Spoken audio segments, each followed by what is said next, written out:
Hey guys, as e dey hot na so I dey carry am come. Rufai don come back to chook him mouth in Katakata governorship election wey happened in Adamawa state. As he wasn't around during the election, he has come out to finish the electoral officer that announces results without the conclusive election. Guys, he also appreciates Buhari for standing up to give an order to retrieve every position that this electoral officer is holding in Adamawa state. Watch this video, guys, and you will hear many more things that Rufai has to say, and don't forget to share your thought with us. That's why I miss you so much. Truth has to be said. In the spirit of words, what happened in Nigeria, in Adamawa state, is a blight on our history. Reminds me of a movement that was started by a journalist called Benito Mussolini, called Fascista.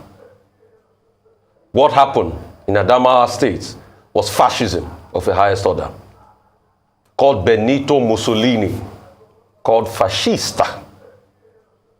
What happened in Adamawa state was fascism of the highest order. Hoodooist fascism. That's what happened. And we cannot fold our arms to destroy our nation. Thanks to the authorities that salvaged the situation, because Nigeria was fast on the path of destruction. All parts of that incident must be investigated. Must be investigated. Claims and counterclaims must be investigated.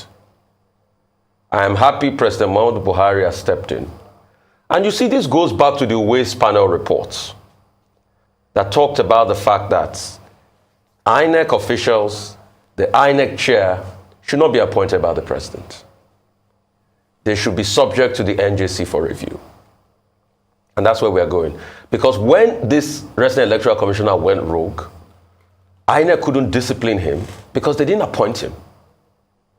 That's the president that makes the approval as regards that. And for us to have very solid democracy, we must keep tweaking things from time to time. Going one step further, till date, we have not seen the National Broadcasting Commission come hard on the medium that aired a coup statement in Adamawa, that aired an acceptance speech of an election that was not completed.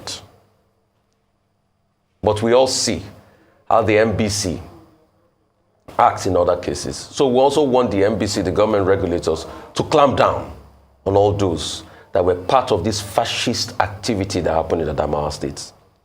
We can't afford to see our democracy go down the drain. And that's why I'm happy that President Muhammadu Buhari has put his foot down. We cannot open our eyes and not talk about evil when we see it. It is only in Nigeria that all of a sudden somebody wants to win an election when the elections are not completed. And if we don't speak evil, if we don't say things we ought to say against evil, then evil continues in Nigeria. And this way we are going, we should be careful. Because that was how another person called Adolf Hitler started with his Nazism movements. If ideas like this and things like this are allowed to run amok in society, it starts with an idea. Some people go further to write a book like Hitler wrote Mein Kampf, and they start to populate this ignoble idea in society. Democracy means respect for the rule of law. And there was nothing about Adamawa that respected the rule of law.